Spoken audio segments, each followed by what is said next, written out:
Bonjour madame, bonjour monsieur. Encore, c'est un grand moment pour moi de pouvoir partager avec vous euh, mon expérience dans le domaine de la communication. Dans cette séance, nous allons parler de la confiance en soi.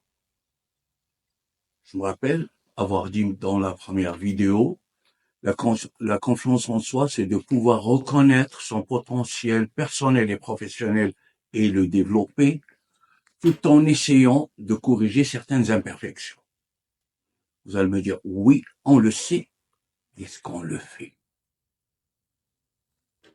Sinon, pourquoi est-ce qu'il y a des gens qui viennent se plaindre pour me dire, monsieur, moi j'ai un problème de confiance en moi je n'arrive pas à avoir confiance en moi. Et je vais vous raconter des situations que j'ai rencontrées lors de mon travail et nous allons voir ensemble pourquoi, n'est-ce pas? Et surtout comment y remédier. La première des choses, je pense que vous êtes d'accord avec moi, c'est l'éducation. Souvent les parents, quand l'enfant est en bas âge, on lui dit tais-toi, écoute. Ne parle pas quand les adultes parlent. Et on lui apprend à être passif, à écouter.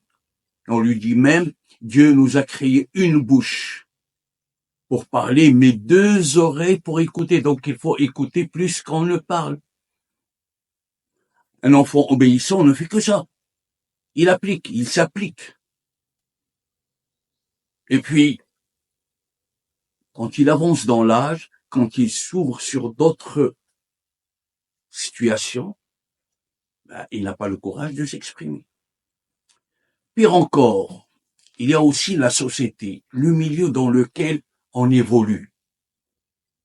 Souvent, on vous dit, il faut jamais parler, et surtout je parle ici du contexte arabo-musulman, surtout le Maroc, on vous dit, il faut jamais dire je. Ah non. On dit même en arabe, c'est comme le fait, si le fait de dire je est un péché. Alors que normalement, quand j'irai travailler, quand je suis dans une relation avec l'autre, je dois m'exprimer. Oh oui, mais j'ai pas l'habitude. J'ai pas les moyens. J'ai pas ce que nous appelons tous cette confiance de pouvoir m'exprimer devant les autres. Et je laisse des occasions me filer entre les doigts, tel le sable. Et on s'est dit, j'ai raté des occasions. Personne n'a jamais compris ce que je ressens. Personne n'a jamais personne ne connaît mes compétences professionnelles, surtout quand vous êtes dans un entretien, quand vous êtes dans une négociation, quand vous êtes... Et tout ça nous met au dernier plan.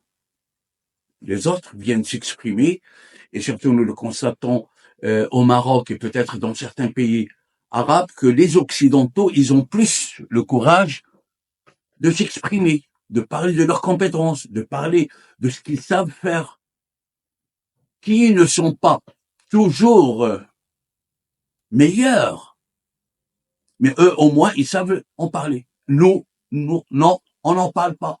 Faut pas en parler. Et je vais vous raconter une situation que j'ai vécue. Il y avait 2 ou 3 ans, dans une formation que je faisais sur la pratique de l'oral, en français bien sûr, il y avait un médecin spécialiste, femme, qui il est né dans un milieu où on leur a appris, à elle et à ses frères et sœurs, à être passif, à écouter, à être obéissant. Elle est devenue quand même médecin spécialiste. Mais elle se plaint toujours de ne pas pouvoir, à l'oral, s'exprimer lors des congrès, lors des relations avec des collègues et tout. Et même que pendant la formation, quand elle parlait, elle rougissait. Un jour, après une vingtaine d'heures passées ensemble de formation, lors d'un tour de table, elle a dit, je suis en instance de divorce. Moi, pour la taquiner, je lui dis, mais arrête, ne me dis pas que c'est depuis que tu es dans mon cours. Il m'a dit, oui, monsieur. Je dis, oh, bon, d'accord, mais ne me dis pas que c'est à cause de moi. Il m'a dit, c'est à cause de vous, monsieur Alaoui. Ah bon? Comment ça? C'est vous qui m'avez mis ou mise sur la bonne voie. Elle supportait son mari, elle souffrait dans son mariage, elle n'a pas voulu décevoir sa maman, elle n'a pas voulu être mal vue par la société, c'est une femme divorcée, et elle vivait le calvaire. Quand elle assistait à mes séances, d'ailleurs elle a passé 90 heures avec moi cette année-là, parce qu'on faisait des modules de 30 heures, 30 heures, 30 heures, ben elle a fait les 90 heures de l'année. Mais en fin de compte, elle est sortie avec une confiance, c'est-à-dire elle peut décider ce qu'il en est de sa vie et n'attend pas que les autres décident à sa place. Voilà encore une autre confiance en soi. Ça veut dire, personne ne peut connaître ce que je souffre. Personne ne peut connaître ce que je pense que moi. Si je laisse un autre, si je délègue ça à un autre, il ne pourra jamais me présenter tel que je dois être présenté. N'est-ce pas? Et là encore, voilà une raison qui nous pousse à être au dernier plan. Apprenons à nous exprimer tout en respectant le cadre de communication dans lequel je me retrouve, tout en respectant l'interlocuteur, tout en respectant le grade, tout en respectant. Mais je dois m'exprimer. Je ne dois pas dépendre de l'autre, de l'opinion de l'autre. C'est pas à l'autre de me dire ce que je vaux. C'est pas à l'autre de me dire quelles sont mes vraies compétences. Il y a que moi qui sais les connaître. Il y a que moi qui sais en parler. Alors, prenons notre courage entre deux mains et allons nous vendre. Moi, je dis toujours dans mes cours, vends-toi. Comment je vais me vendre? Ça veut dire que je parle de mes compétences en tant que humain dans le cadre personnel et en tant que professionnel dans un cadre de professionnel, bien sûr.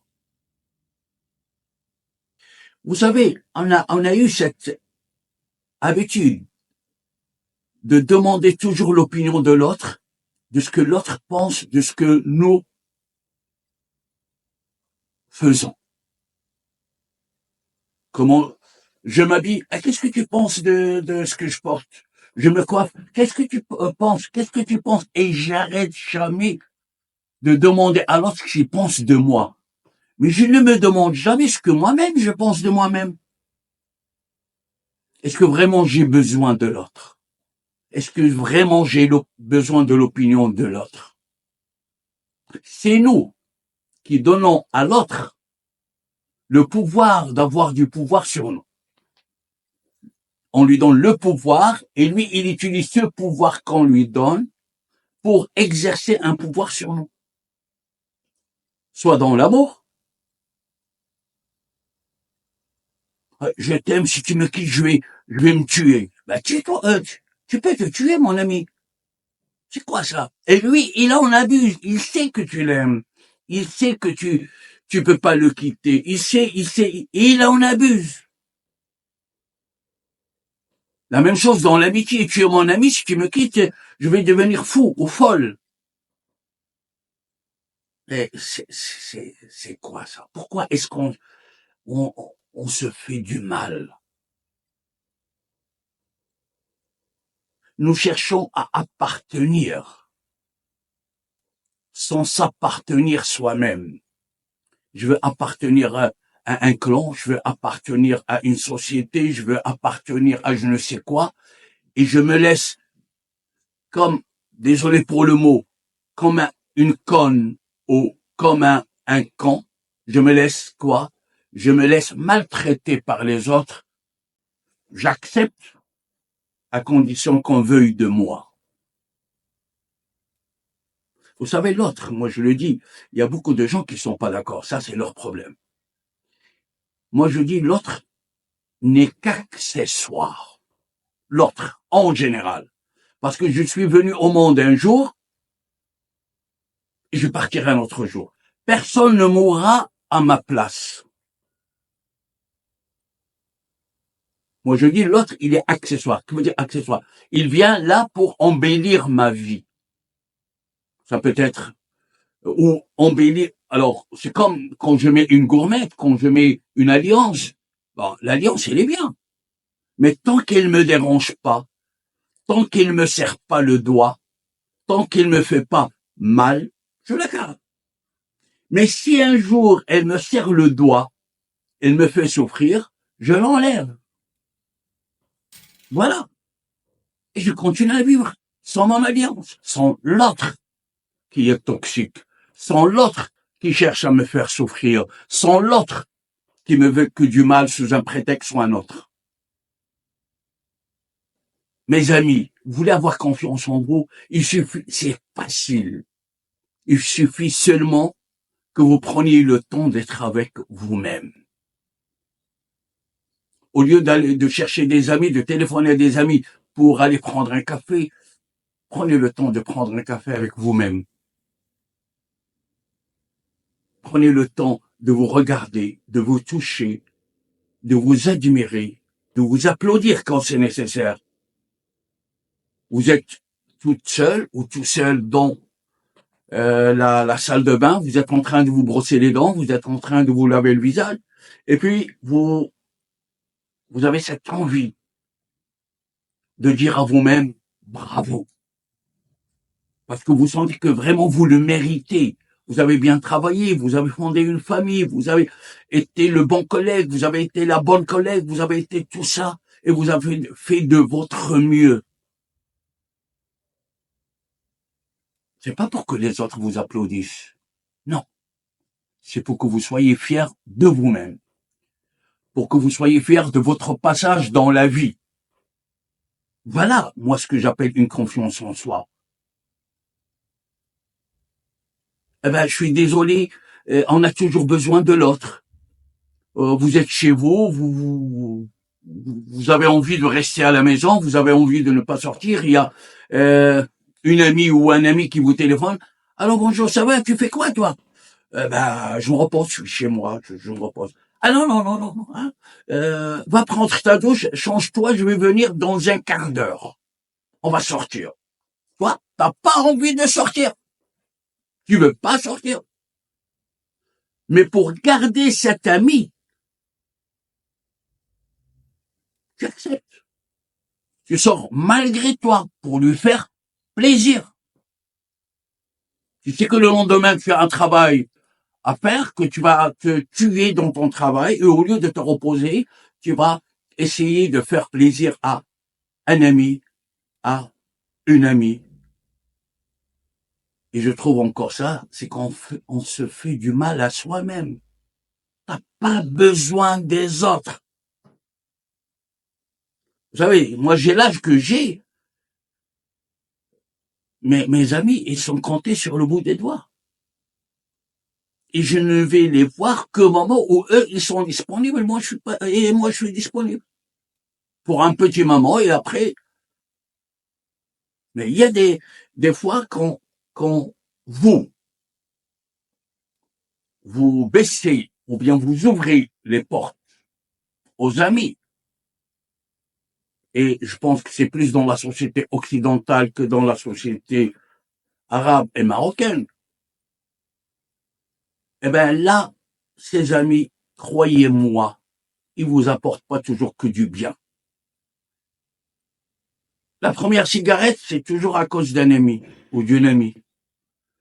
Le 1er juin, la première bière, je n'ai jamais vu quelqu'un aller seul se saouler. Sauf si quelqu'un a des problèmes causés par les autres, par les collègues dans le travail, par les voisins, par les amis, mais c'est nous qui cédons. C'est nous qui cédons et on leur cède une partie dans notre vie qu'ils occupent. Et dès qu'ils l'ont occupée, ça devient la leur. Et ils commencent à nous faire du chantage. Vous voyez, en fin de compte, c'est nous.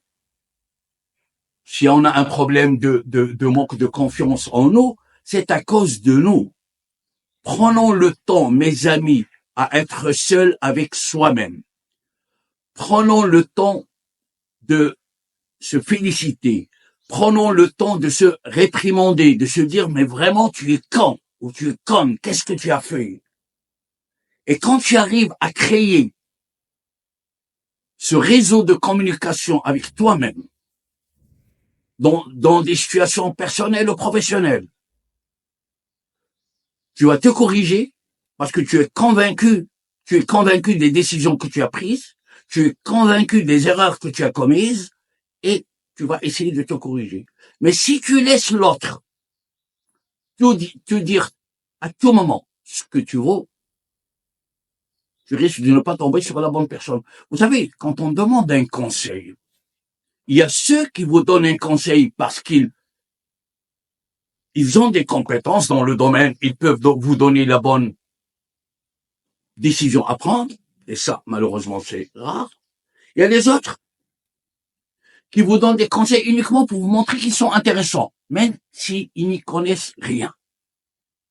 Il y a aussi, et là c'est grave, ceux qui vous donnent des conseils uniquement pour te voir couler, comme le Titanic. Tu coules. Ah, t'as vu le con ou la conne. Mais qui lui a donné ce pouvoir? Qui lui a ouvert la porte? C'est toi, c'est moi, c'est nous. C'est bien de vivre avec, d'être entouré. C'est bien. Mais il faut choisir les gens qu'on doit fréquenter. On leur donne pas toujours l'autorité sur nous. On leur donne pas toujours ce pouvoir de nous dicter notre façon de vivre, parce que c'est notre façon, c'est ma façon de vivre, c'est la vie de personne. Les parents, il faut les respecter, certes. Et les autres aussi, il faut le respecter. Son employeur, il faut le respecter, mais dans un cadre, dans un contrat de travail. Il y a des clauses du contrat que je dois appliquer. Il faut savoir se vendre, il faut savoir parler de soi, il faut savoir parler de ses compétences, il faut savoir dire je. Parce que c'est toi personne ne peut connaître toi que toi-même. Même si on ramène un scanner, même si on ramène je ne sais quelle chose, personne ne pourra savoir ce qu'il y a dans ma tête que moi.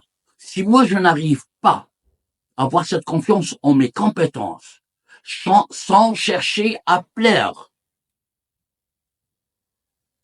je ne pourrai jamais réussir. Et les autres vont me malmener. Ils vont faire de moi ce qu'ils veulent, ce qui les arrange. Et moi, je souffre en douceur pour ne pas perdre ses amis. Eh ben, il y a un proverbe français qui dit, il vaut mieux être seul que mal accompagné. Mes amis, prenez soin de vous. Accompagnez-vous dans votre parcours de vie. Mais attention, une chose très importante à partager avec vous, il y a la différence entre l'audace et l'insolence. C'est pas parce que je vous dis qu'il faut parler de soi pour être insolent. Non. On respecte l'autre parce que c'est un partenaire de vie. Son mari, sa femme, ses voisins, ses collègues, on doit les respecter, mais sans leur laisser cette possibilité de faire de nous ce qui les arrange eux. Mes amis, j'espère que cette séance va vous apporter un plus dans votre parcours de vie. Je vous souhaite une très belle semaine et notre rendez-vous, c'est le jeudi prochain. Au revoir et merci.